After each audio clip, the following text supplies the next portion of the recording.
They can be instantly recognized in any African country.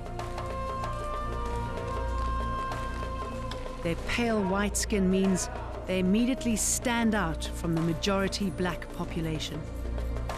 It's a genetic defect. They do have a lack of gene which makes melanin, which is the black protective skin color, so that they won't form color. And that will include both skin and their eyes. Around 1 in 4,000 people in Africa is an albino. Not only do they suffer from discrimination and attract suspicion, but they have to live with the dangers of exposure to the searing equatorial sun.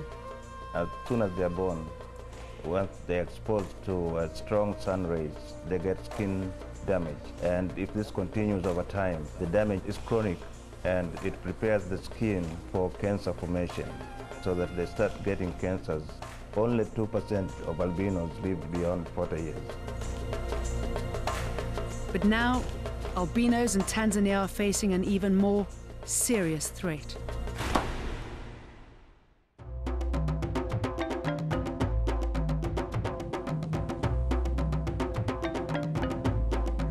The United Republic of Tanzania, as its name suggests, comprises the mainland of Tanganyika and the islands of Zanzibar.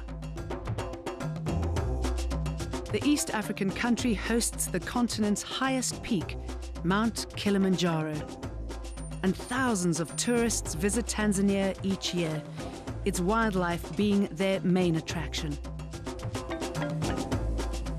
But recently, the nation has attracted unwanted attention for its treatment of albinos. In Tanzania, like anywhere else in the world, albinos have suffered a long history of suspicion and discrimination.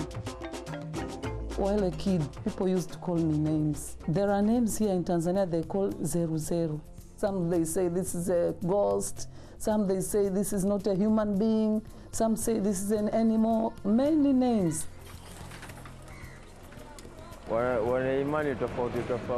People have different perspectives. Some will consider marrying an albino. Others will laugh at the idea. In a country such as Tanzania, in which ancient myths and legends still loom large in society, not only are albinos called offensive names, but they're often regarded as demons, a divine omen bringing a curse to the family. And these beliefs have led to a shocking practice, the murder of innocent albinos. Before, albinos were killed inside silently because people didn't want to have such babies with white skin. But the killings are no longer being kept silent. In recent months, Tanzanians have been shocked by news of albinos being murdered, dozens of them, and their bodies dismembered. There are so-called witch doctors who claim that they can do something with whatever body parts they get from albinos. They take legs, and they need hands, and they need hair. Those three things, they leave the body there. They believe that part of the albinos, part organs of the albinos, when used by making sacrifice, the development project of these people who need to become rich. As rumors have spread through the country of people becoming wealthy within a matter of days of using albinos' body parts, the number of killings has reached over 20 cases in the last year. But police investigations have led to few conclusions, with witnesses too frightened to come forward. We convince community to bring information to the police office. They know these people who are making a shame crime. They know, they live with them. Why they proceed to live with the criminals? Many suspects have been taken into custody by the police, yet the killings continue, and the methods and motives remain deeply mysterious. Witchcraft is not open, that is not openly done And it's not a practice of medicine. It is pure witchcraft, and they do their business in hiding. Nobody is sure of it. It's just like a myth. But it's just something that's talked about. It's not shown publicly. In a society in which the majority suffer from poverty, corruption, and poor education, superstition can find many followers. And in the case of albino killings, there's certainly a powerful motivation. Huge sums of money can be made from selling the albino's body parts to those who buy into the myth.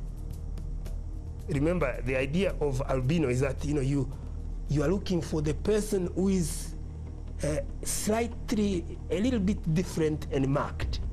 You are looking for someone who you could encourage yourself to believe is not like you. If you are a lion and you kill another lion, that's not too good, But if you are a lion and you are killing an antelope, that's slightly a little bit better,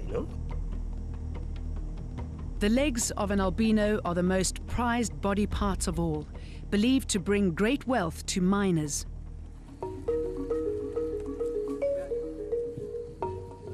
Particularly attractive at a gold mine like this, where everything here has to be done manually due to a lack of modern equipment. We don't have a modern technology. We don't have any equipment. Frankly speaking, if we have a modern technology, we are talking about producing tons.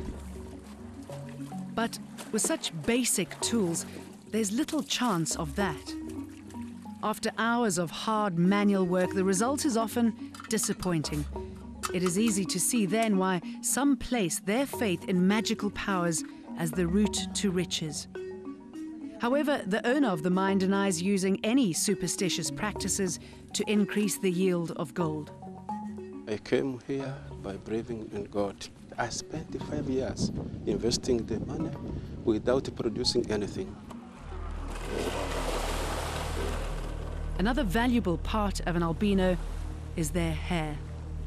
According to the myth, albino hair hung on fishing nets will attract a huge catch.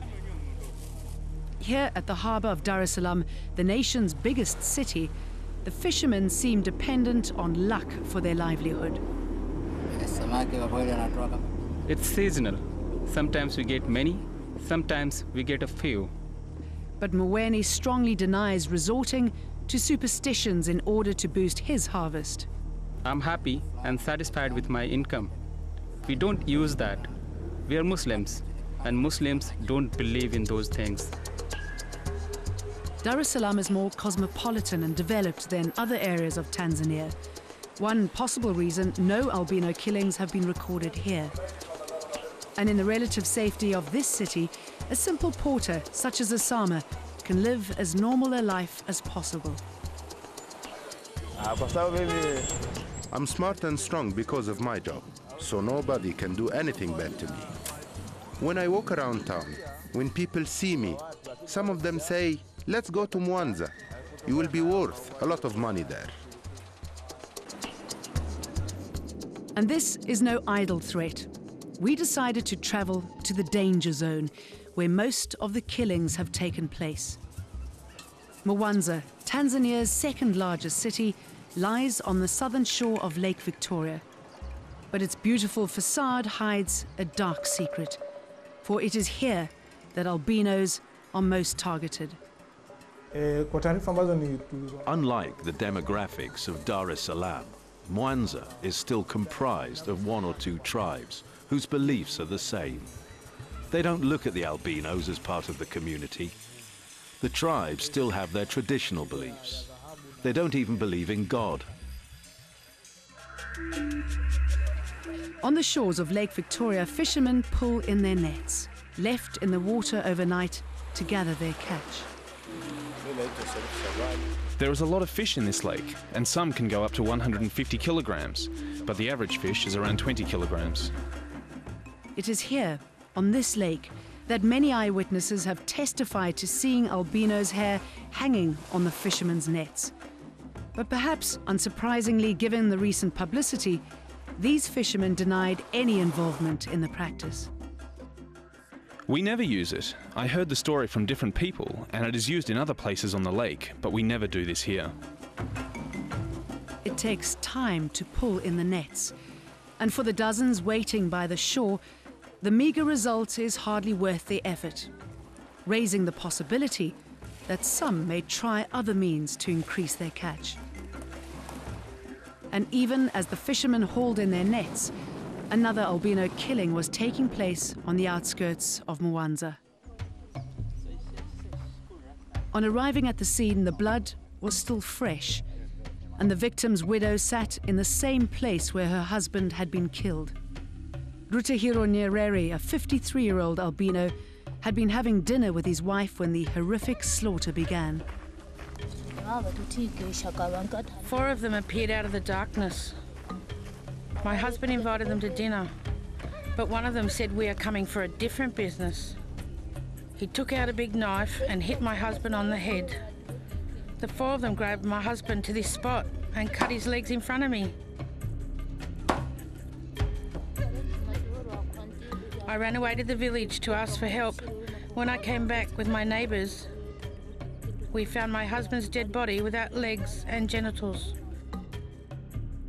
The grieving widow was certain that the murderers were local men. The killers were speaking our tribal language. They must be from here, from this village, or the villages around us, not from a far place.